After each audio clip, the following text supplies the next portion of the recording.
നമസ്കാരം. വില്ലേജ് വൈബ്സിൻ്റെ മറ്റൊരു വ്ളോഗിലേക്ക് എല്ലാവർക്കും സ്വാഗതം. ഇന്നലെ നമ്മൾ കുറച്ച് ലേറ്റായി പോയി, കാരണം നമ്മളെ വണ്ടിൻ്റെ ഫ്യൂസ് പോയി. അത്യാവശ്യം നല്ല ലേറ്റായിട്ടാണ് നമ്മൾ എത്തിയത്. അപ്പോൾ അതിൻ്റേതായ കുറച്ചൊരു ബുദ്ധിമുട്ട് നമുക്ക് ഉണ്ടായിരുന്നു. ഇപ്പോൾ നമ്മൾ ഇനി നേരെ നമ്മൾ പോകുന്നത് ആലപ്പുഴയിലേക്കാണ്. അപ്പോൾ ഉർഷദ എന്താണ്? ഇന്നലെ രാത്രി നമ്മൾ വീഡിയോ പകലാണ് എടുത്ത് അവസാനിപ്പിച്ചത്. അതിൻ്റെ കാരണം ഇന്നലെ രാത്രി നമ്മൾ ടെൻ്റ് അടിക്കുന്ന സ്ഥലത്തേക്ക് എത്തിയപ്പോൾ 12 മണി കഴിഞ്ഞിന്. അതെ. അപ്പോൾ പിന്നെ പെട്ടെന്ന് ടെൻ്റ് അടിച്ച് അങ്ങോട്ട് ഉറങ്ങുക ചെയ്തത്. അപ്പോൾ ആ വീഡിയോ അന്ന് രാവിലെയാണ് നമ്മൾ അവസാനിപ്പിച്ചത്. അതാണ് വീഡിയോക്ക് ചിലപ്പോൾ കണ്ടിന്യൂറ്റി ഇല്ലയെന്നിങ്ങനെ തോന്നും. ഇന്നലെ നമ്മുടെ വണ്ടീൻ്റെ ഒരു വിഷയം കൊണ്ടായിരുന്നു.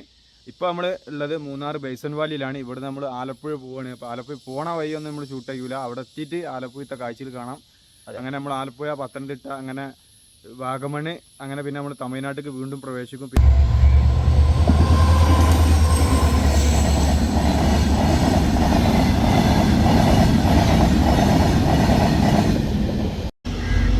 ഇന്നലെ നമ്മൾ മൂന്നാറിൽ നിന്ന് തുടങ്ങിയ യാത്ര ഇന്നിപ്പോൾ നമ്മൾ ആലപ്പുഴയാണുള്ളത്. ഇന്നലെ നമ്മളെ കെവിൻ്റെ ഫേസ്ബുക്ക് സുഹൃത്തായ കെവിൻ്റെ വീട്ടിലാണ് താമസിച്ചത്. നമ്മൾ ടെൻ്റ് എടുക്കാൻ സ്ഥലം ചോദിച്ചപ്പോൾ വീട്ടിൽ തന്നെ കയറി കിടക്കാൻ പറഞ്ഞ്.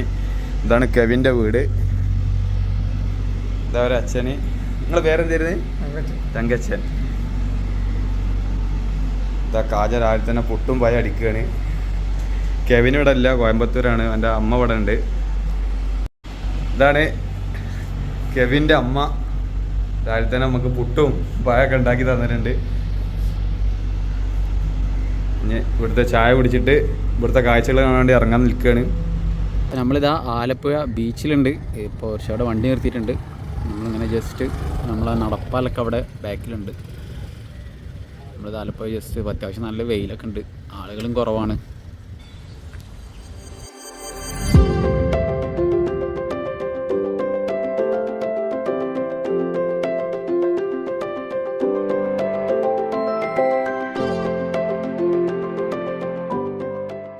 അപ്പോൾ ഇതാ നമ്മൾ ആലപ്പുഴ ബീച്ചിലുണ്ട്. നമ്മളെ തൊട്ട് ബാക്കിലാണ് നടപ്പാലം. അപ്പോൾ ഇതാ നമ്മളിതാ ഓരോന്ന് ആദ്യം ബീച്ച് ഒന്ന് കണ്ടിട്ട് പോകുന്നില്ല. നമ്മൾ ഇവിടുന്ന് കൈനഗിരി, കുട്ടനാട് ആ ഭാഗങ്ങളിൽ പോകാൻ നിൽക്കുകയാണ്. അപ്പോൾ ചെറിയ രീതിയിൽ വെയിലുണ്ട്. സമയം 11 മണി ആയിട്ടുണ്ട്. അപ്പോൾ അതിൻ്റെതായ വെയിലുകളും കാര്യങ്ങളൊക്കെ ഉണ്ട്. നമ്മളിപ്പോൾ വന്ന പാടന്നെ ബീച്ചും ലൈറ്റേഴ്സും ഒക്കെ ഒന്ന് കണ്ടുപോകാച്ചിട്ട് ആദ്യം തന്നെ ഇങ്ങോട്ട് വന്നതാണ്. പിന്നെ നമ്മൾ കുട്ടനാട്, കൈനഗിരി ആ ഭാഗത്തേക്ക് പോവാണ്. നമ്മളിപ്പോ ആലപ്പുഴ ബീച്ചിൽ നിന്ന് ഇങ്ങോട്ട് പോകുന്നത്. അവിടെ അത്യാവശ്യം നല്ല വെയിലായിരുന്നു. ഇപ്പൊ നമ്മൾ കൈനഗിരി പോകുന്ന ഭാഗത്താണ്. നല്ലൊരു ബദമരത്തിന്റെ ചൂട്ടിൽ നല്ല തണൽ കണ്ടപ്പോൾ വണ്ടി സൈഡാക്കി കുറച്ച് റെസ്റ്റ് ചെയ്യാൻ തീരുമാനിച്ചതാണ്. ഈ വെയിൽ ചൂടാറിയിട്ട് കൈനഗിരിക്ക് പോകാന്ന് വിചാരിച്ചിട്ട്. അപ്പൊ ഇവിടെ നല്ല കാറ്റാണ്. ഇത് കായലാണോ പാടാണോ എന്നറിയില്ല. നല്ല കാറ്റ്. ഇവിടെ ഇങ്ങനെ കിടന്ന വൈകുന്നേരം വരെ ഇവിടെ കിടത്തം കിടക്കും. ഒരു രക്ഷയില്ല. അടിപൊളി സ്ഥലം. ഇവിടുന്ന് കുറച്ച് റെസ്റ്റ് ചെയ്തിട്ട് പറ്റുന്ന കൈനഗിരി ടെന്റ് അടിക്കണം നമ്മൾ ആഗ്രഹിക്കണം. അപ്പൊ ഇവിടുന്ന് ഒരാളെ പരിചയപ്പെട്ടില്ല. അപ്പൊ ടെന്റ് അടിക്കാനുള്ള സൗകര്യം ചെയ്തതാന്നൊക്കെ പറഞ്ഞു നമ്മളോട്. രക്ഷയില്ലാത്ത സ്ഥലം. അപ്പോൾ നമ്മളിവിടെ കുറച്ച് നേരം അത്യാവശ്യം നല്ല ടൈം ഇരുന്നിക്കണ്. 2.5 മണിക്കൂർ നമ്മൾ റെസ്റ്റ് ചെയ്ത് കഴിഞ്ഞ് ഫുഡ് കഴിക്കണം. അപ്പോൾ ഇവിടെ ഒരു ഷാപ്പ് ഫുഡ് ഉണ്ട്. കുഴപ്പമില്ലാത്ത ടേസ്റ്റുള്ള ഫുഡാവും. അപ്പോൾ അതൊന്ന് എക്സ്പീരിയൻസ് ചെയ്യാം. അപ്പോൾ അങ്ങോട്ട് നമ്മൾ നടന്നുകൊണ്ടിരിക്കുകയാണ്. നമ്മൾ നിർത്തിയ ബാക്കിലത് കാണണ്ട, കാണേണ്ടത് പ്രതീക്ഷിക്കാതെ അവിടെ നമ്മളെ ജസ്റ്റ് ഇതാ ഇവിടെ തന്നെയാണ്. ഒന്ന് കഴിച്ചിട്ട് വരാം. നമ്മൾ ഇന്ന് ഉച്ചഭക്ഷണം കഴിക്കണത് ഇവിടുന്നാണ്.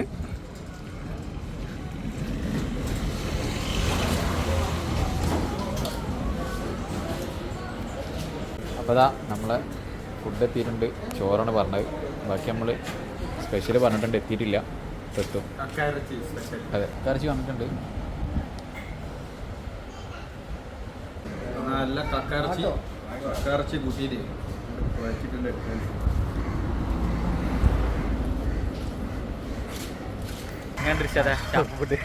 ഫുഡ് ഒരു രക്ഷയില്ല. എരിവ്, പുളി. ഇത് ഇഷ്ടമുള്ളവർ ഷാപ്പ് ഫുഡ് കഴിച്ചാൽ കേട്ടോ. കറിൻ്റെ ഒരു എരിവ്. ഞാൻ മീൻകറി വെച്ചപ്പോൾ അത് ഭയങ്കര എരിവ്. അപ്പോൾ ഞാൻ എന്നാ ഇനി മീൻകറി വേണ്ട, മോരുകറി ഉണ്ടല്ലോ, അതിന് മോരുകറി വെച്ചപ്പോൾ അത് പുളിയുണ്ട്. പുളി കയറാനോ കയറി തിന്നിട്ടില്ല, ഇറങ്ങാനും പറ്റാത്ത അവസ്ഥയായി പോയി. ഈ ഷാപ്പ് ഫുഡ് എല്ലാം എങ്ങനെയാണെന്ന് എനിക്കറിയില്ല. നമ്മൾ കയറിയ ഫുഡ് ഇതായതാണോ എന്നുള്ളത് നമുക്കറിയില്ല. സംഭവം ടേസ്റ്റ് ഉണ്ട്. എരിവിൻ്റെ ഒരു വിഷയം നമുക്ക് യാത്രയിൽ നടക്കൂല. അതേ ഒറ്റ വിഷയമുള്ളൂ. യാത്ര ചെയ്യുന്ന സമയത്ത് ഈ എരിവുള്ള ഫുഡ് നടക്കൂല. കാരണം വയറ് അത് എത്രത്തോളം ഉൾക്കൊള്ളുന്ന അറിയില്ല. ഏതായാലും കുറച്ച് കഴിഞ്ഞിട്ട് സംഭവിക്കും.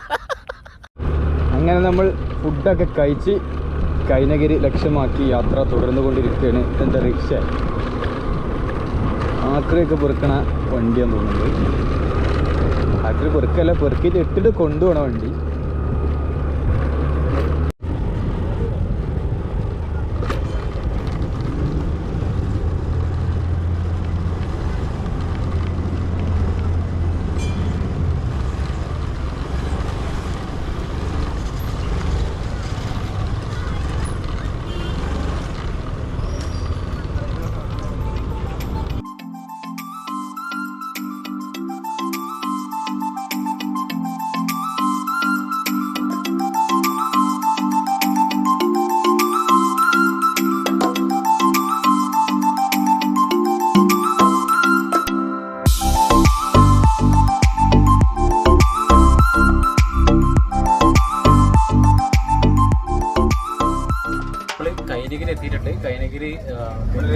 ഹൗസ് ബോട്ട് ടെർമിനൽ നമ്മള് ഷിക്കാരകളിൽ എടുത്തിട്ടുണ്ട്. അപ്പൊ ഇവിടുത്തെ കാൽക്കാഴ്ച കാണാൻ അതെ അത് മതി. ഒരു മണിക്കൂറിന് 600 രൂപയാണ് പറഞ്ഞത്. കുഴപ്പമില്ലാത്ത റേറ്റ് ആണ്. ഒന്ന് കറങ്ങിട്ട് വരാം. കറങ്ങി ഇവിടുത്തെ കാൽക്കാഴ്ച കണ്ടിട്ട് വരാം. നമുക്ക് നിങ്ങൾക്ക് കാണിച്ചു തരും, വെറുതെ അല്ല. അതാ നമ്മുടെ ഷിക്കാറിന്റെ സ്രാങ്ക് രഘുവേട്ടനാണ്. അത്യാവശ്യം നല്ല ചൂട് കാലാവസ്ഥ ഇട്ടപ്പോ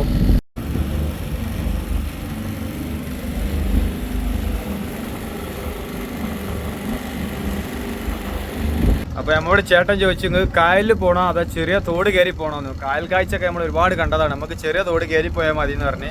അപ്പോൾ ഏതെങ്കിലും ഉൾപ്രദേശത്തേക്കാവും പോക്ക്. സൂര്യൻ ഇങ്ങനെ അടിച്ച് കയറിയാണ് മേഘത്തിൻ്റെ ഇടയിൽ കൂടി. നല്ല ചൂടാണ് കാലാവസ്ഥ.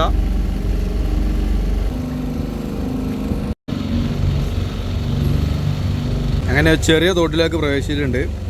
ഇവിടെയൊക്കെ വീടുകളൊക്കെ ഉള്ള ഒരു പ്രദേശമാണിത്. അങ്ങത്തിൻ്റെ അകത്തേക്ക് പോകണം. ചെറുവെള്ളം എടുക്കണം ഇല്ലേ, അങ്ങനെയുള്ളതിൻ്റെ അടിയിലോട്ട് പോകണം.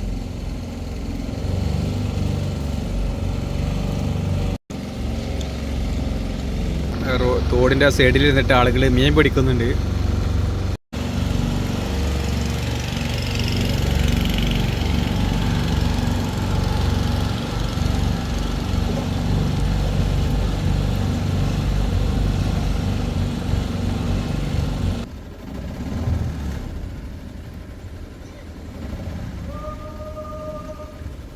അളവ് കറക്റ്റ് അല്ലേ?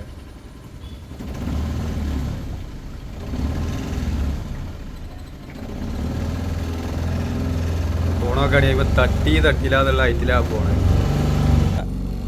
ചെറുതോടല്ലേ ഇതൊക്കെ? ഇതിന് ചെറുതൊക്കെ പോകണമെന്ന് വെച്ചാൽ ഇങ്ങനത്തെ ചെറിയ വഞ്ചി എടുക്കേണ്ടി വരും അല്ലേ? വഞ്ചി വേണം. മേൽക്കൂരല്ലാത്ത. അപ്പോൾ ഇങ്ങനത്തെ ഈ വഞ്ചിയൊക്കെ ഇതിലൂടെ പോവുള്ളൂ. പിന്നെ ഇതിനും ചെറിയ തോടുകൂടെ നമുക്ക് പോകണമെങ്കിൽ മേൽക്കൂരില്ലാത്ത ആ ചെറുവഞ്ചി എടുക്കണം. നിങ്ങളിപ്പോൾ ഈ കാണുന്ന പാലം മൈബോസ്, സൗണ്ട് തോമ എന്നീ പടത്തിലൊക്കെ ഉള്ള ആ പാലാണിത്. ഏട്ടാ ഇതിൻ്റെ പേരെന്താ? ഈ പാലത്തിൻ്റെ പേര് മുട്ടേട് പാലം. മുട്ടേൽ പാലം എന്നാണ് ഇതിൻ്റെ പേര്.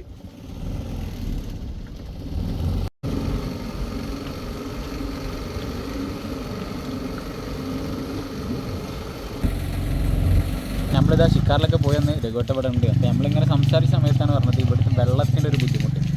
അതായത് നമ്മളിപ്പോൾ മുഖം കഴിക്കാൻ നോക്കിയപ്പോൾ ഇതിൽ ഉപ്പരസം ഉണ്ടാവും എന്ന് അറിഞ്ഞ്. പിന്നെ അതേപോലെ തന്നെ ഇവിടെ വെള്ളം കിണർ കുഴിച്ചാലും നല്ല വെള്ളം കിട്ടില്ല എന്ന് അറിഞ്ഞ്. അപ്പോൾ നമുക്ക് വെള്ളത്തിൻ്റെ ബുദ്ധിമുട്ട് നമുക്ക് രഘുവട്ടനാണ്. നമുക്ക് സംഭവത്തിൽ കാണാൻ നല്ല രസമുണ്ട്. പക്ഷേ ഇവിടെ എല്ലാവർക്കും ഒരുപാട് ബുദ്ധിമുട്ടുകളുണ്ട്.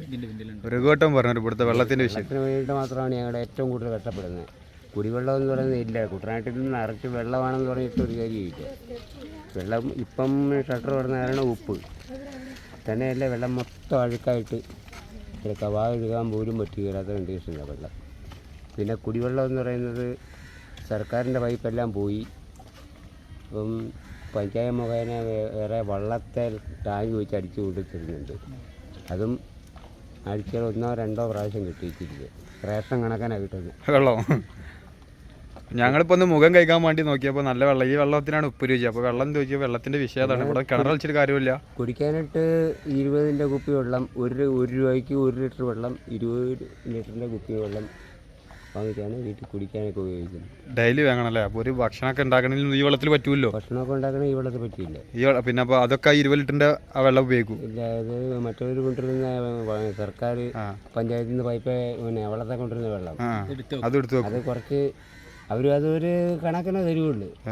ഇപ്പോൾ ഒരു വീടിന് 50 ലിറ്റർ വെള്ളം എന്ന് പറഞ്ഞാൽ ഞാൻ 50 അല്ല 51 തരുമല്ലോ. ഓക്കെ, ആളുകൾ കൂടുതലുണ്ടെങ്കിൽ ഇല്ലെങ്കിലും ആ ഒരു അളവിലെ സാധനം കിട്ടത്തുള്ളൂ. പിന്നെ അവർക്ക് കൂടുതലുണ്ടെങ്കിൽ ചിലപ്പം നമ്മളൊരിപ്പോൾ ഒരു കല്യാണ ആവശ്യമൊക്കെ നടന്നു കഴിഞ്ഞാൽ നമുക്കൊന്നും വെള്ളം കിട്ടുകയില്ല. കുറേ വെള്ളം ആവശ്യമുണ്ടെങ്കിൽ അപ്പം എന്താ ചെയ്യല? അപ്പം വേറെ പൈസ കൊടുത്ത് വാങ്ങിക്കാം. എല്ലാം പൈസ കൊടുത്ത് വാങ്ങിക്കാം. അപ്പം നമുക്ക് കാണുന്ന നമുക്ക് ഇവിടെ നല്ല രസമുണ്ട്. അതായത് പോയി വന്നപ്പോഴൊക്കെ നമുക്ക് നല്ല ഉഷാറായി തോന്നുന്നുണ്ട്. പക്ഷേ ഇവിടുത്തെ ആളുകൾ വെള്ളത്തിന് അത്യാവശ്യം നല്ല ബുദ്ധിമുട്ടുന്നുണ്ട്. ഏട്ടൻ പറഞ്ഞ കുട്ടനാട് ഫുള്ള് വെള്ളമാണ്, പക്ഷെ കുടിക്കാനൊരു തുള്ളി വെള്ളം ഇവിടുന്ന് കിട്ടുന്നില്ല എന്നാണ് പറഞ്ഞത്. അപ്പോൾ നമ്മൾ ഇനി ഇവിടുന്ന് നമ്മൾ എവിടേക്ക് സ്റ്റേ ചെയ്യാൻ പോകുക, അതാ ഇനിയിപ്പോൾ കുട്ടനാട്ട് പോകാൻ പറ്റുമോ? സമയമില്ല, നമ്മളിന്ന് സ്റ്റേ ചെയ്യാൻ പോകും.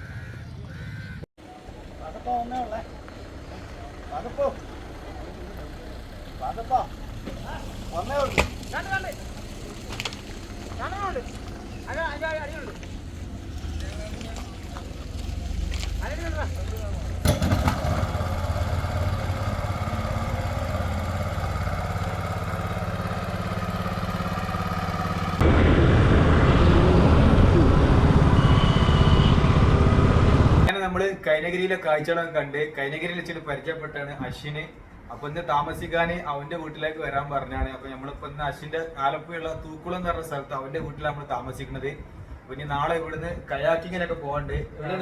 രാവിലെ പുന്നമടക്കായലില് കയാക്കിങ്ങിന് രാവിലെ പോകണ്ട്. അപ്പൊ രാവിലെ പുലർച്ചെ എണീക്കാളാണ്. അപ്പൊ ഈ വീഡിയോ ഇങ്ങനെ പോയി കഴിഞ്ഞാൽ ഇപ്പൊ നമ്മള് മൂന്നാറിന് തുടങ്ങിയ വീഡിയോ ആണ് ഇത്. കാരണം പ്രത്യേകിച്ച് കണ്ടന്റ് ഒന്നും ഇല്ലാത്ത കാരണം നമ്മൾ അങ്ങനെ നിർത്തിവെച്ചാൽ ഇപ്പൊ നമ്മൾ കൈനഗിരിയുടെ കാഴ്ചകളൊക്കെയാണ് വീഡിയോയില്. അപ്പോൾ ഈ വീഡിയോ ഇവിടെ അവസാനിപ്പിക്കുകയാണ്. നാളെ ഇനി കയാക്കിങ്ങിന്റെ ഒക്കെ വീഡിയോ ഇവിടുത്തെ മറ്റു കാഴ്ചകളുമായിട്ട് അടുത്ത വീഡിയോയിൽ കണ്ടുമുട്ടാം. അതുവരേക്കും ബൈ.